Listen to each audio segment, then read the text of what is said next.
Rachel Zegler might be done with Hollywood, and honestly, the writing's been on the wall for a while now. From breakout star to controversy magnet, Rachel's fall from grace was both fast and was self-inflicted. Her rise began with the dream of every theater kid, getting handpicked by Steven Spielberg himself. Rachel beat out tens of thousands to land the lead in West Side Story, and suddenly, she was everywhere. But instead of building on that momentum, Rachel kept pushing boundaries off-screen. It started with the 94th Oscars. Despite starring in a Spielberg film, she wasn't invited. And instead of letting it slide, she went online and publicly pressured the Academy until they gave her a presenting role. Fans were divided as to whether this was this bold or bratty. Rachel not only got an invitation to watch the Oscars, she's actually going to be a presenter. But it wasn't just a one-time thing. During the press tour for Shazam 2, where she had a minor supporting role, Rachel was asked why she joined the project, and her response was that she joined because she needed a job.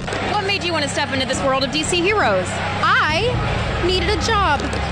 The thing is, actors say that in private, not in interviews. That moment painted her as ungrateful, and worse, disrespectful to the very industry lifting her up. Then came Snow White. The film was supposed to be Rachel's defining moment. Disney positioned her as the next face of a generation, young, talented, diverse. But every time she opened her mouth, she pulled herself further from that pedestal. Red carpet interviews turned into political lectures. She insulted the original Snow White film and declared the remake wasn't about love anymore.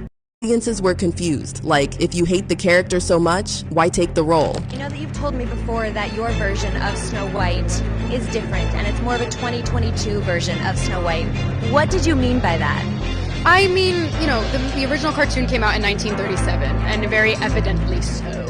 The backlash was swift. Fans called her arrogant, headlines piled up, the trailer for Snow White became one of the most disliked in YouTube history. And instead of laying low, Rachel doubled down, this time with a take on the Israel-Palestine conflict, right as Disney was trying to salvage her public image. Executives literally scrambled. Producer Mark Platt reportedly flew across the country to ask her to delete the post, but she refused. At that point, studios weren't just worried about her public statements, they were exhausted. No box office hits, no long-term fan base, and a growing rep for being difficult behind the scenes. When Snow White finally dropped in 2025, y'all already know it bombed hard. Millions of dollars were lost, the reviewers got shredded, and all eyes turned to Rachel. The fallout was brutal, and no major studios wanted to work with her. Projects dried up so much that Rachel retreated back into theater with a West End Evita role that barely made headlines. It wasn't long before rumors of her stepping away from Hollywood entirely started circulating. She hasn't confirmed it outright, but insiders say the silence speaks volumes. She has been super MIA as she no longer makes red carpet appearances or any major press, just staged apologies and smaller gigs in the background. For someone who was once groomed to be the next Jennifer Lawrence, this is a collapse no one saw coming this early. And yet somehow, Rachel managed to burn every bridge before she'd even crossed it. Safe to say, not every star fades quietly. Some go out loud, leaving smoke trails behind. If Rachel Zegler felt that burn, she wasn't alone. In a moment that could have been straight out of a Game of Thrones monologue, Martin slammed modern Hollywood for rewriting the classics, calling out actors and writers who, in his words, take something beloved and make it their own. And even though Rachel wasn't mentioned directly, her now infamous stance on reimagining Snow White sits right at the center of what George clearly finds toxic.